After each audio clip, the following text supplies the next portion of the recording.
In a city where faith drips from the stone facades, a single hacked Vatican message detonates a conspiracy of power, love, and betrayal.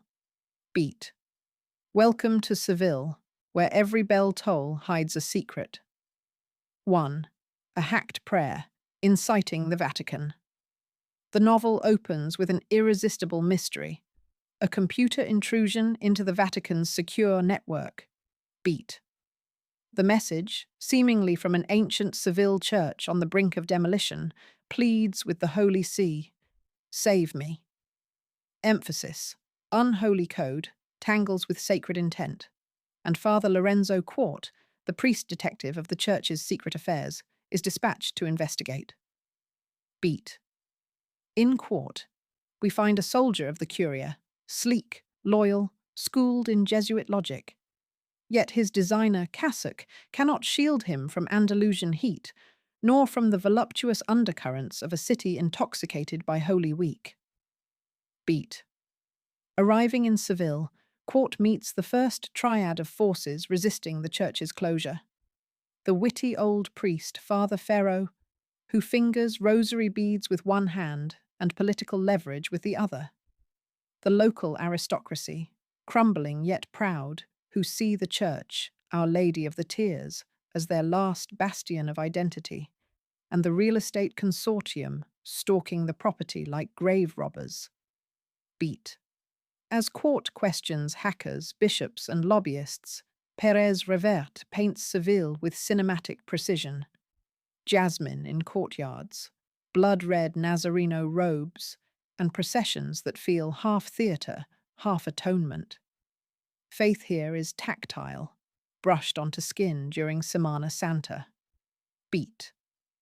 The section crescendos when Quart discovers that the hacker might be within the clergy itself. Beat. A sacred code has been rewired, suggesting that technology too can genuflect and sin. Beat. His mission, once administrative, now gleams with moral stakes. Protect a church that seems to protect itself. Emphasis: intrigue. 2. Chessboards of power. Quart versus corporate Spain. Quart's style is methodical. His conversations feel like chess openings. Beat. Each interview reveals another square of the board, where bishops, bankers, and politicians maneuver in quiet corridors. Beat. We learn the stakes. The rundown church sits atop land desired for a luxury hotel, promising millions to those who sign the demolition order. Beat. The Vatican's concern is not only spiritual heritage, but scandal management. Rumors of bribery could stain the cloth. Beat. Quart's first gambit is to meet Don Luis, a bankrupt Marquess whose lineage once marched alongside conquistadors. Don Luis hosts clandestine dinners in a shuttered palace, selling wine from dusty cellars to pay electric bills. He believes the church's salvation equals his own family's redemption. Beat. Opposite him stands the developer, Macarena Bruna, charismatic, modern, and ruthless. She sees Quart as an obstacle, an elegant but outdated piece on her board. Their confrontation under orange trees crackles with unspoken flirtation, exposing Quart's first fissure of doubt. Emphasis: temptation. Perez-Reverte saturates the narrative with Andalusian politics, city hall schemes, media leaks, and under-the-table alliances. Beat.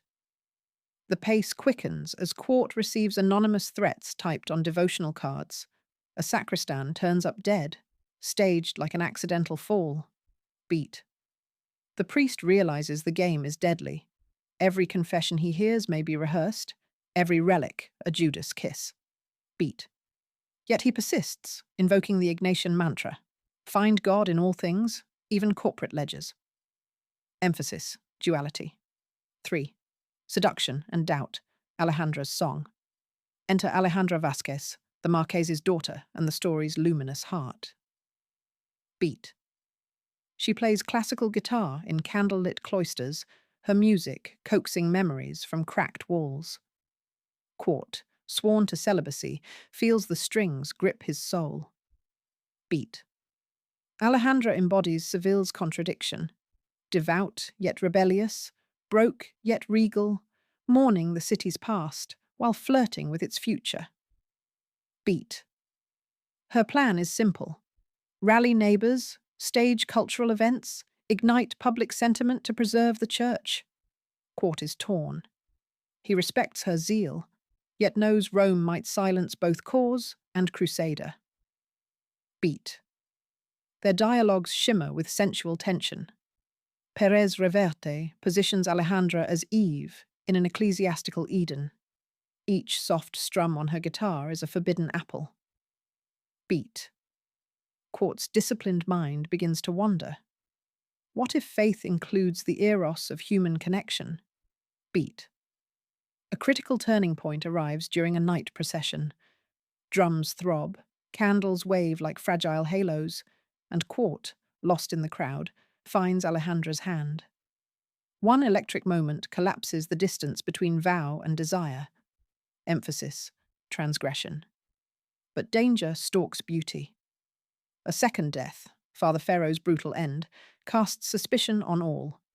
Quart now suspects the Vatican envoy who preceded him, a rival who craves promotion. Beat. Surveillance reports vanish.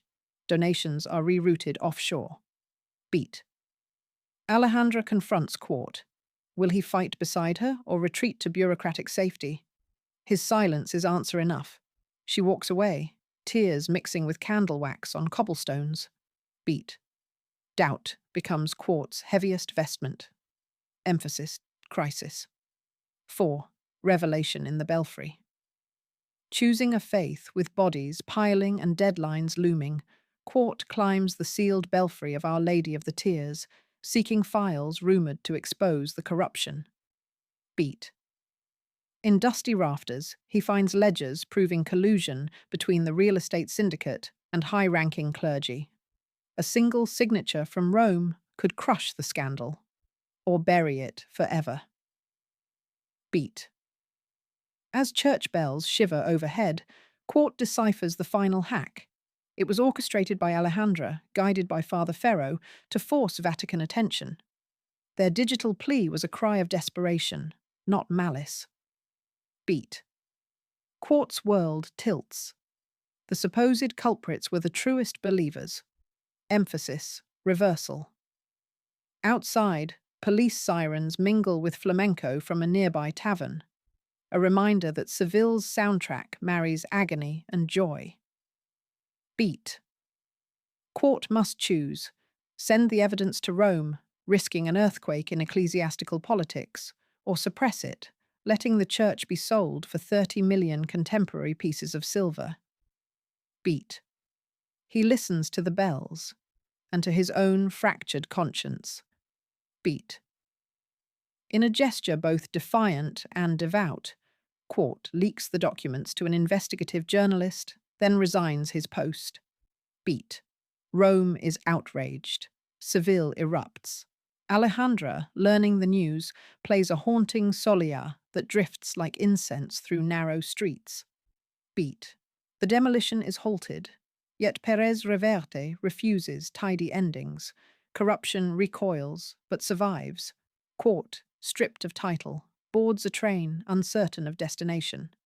Alejandra continues to strum hope into stone walls. Beat. The novel closes on Seville's horizon, where sunset bleeds into cathedral silhouette, reminding us faith is less a fortress than a fragile, ongoing choice. Emphasis. Resolution.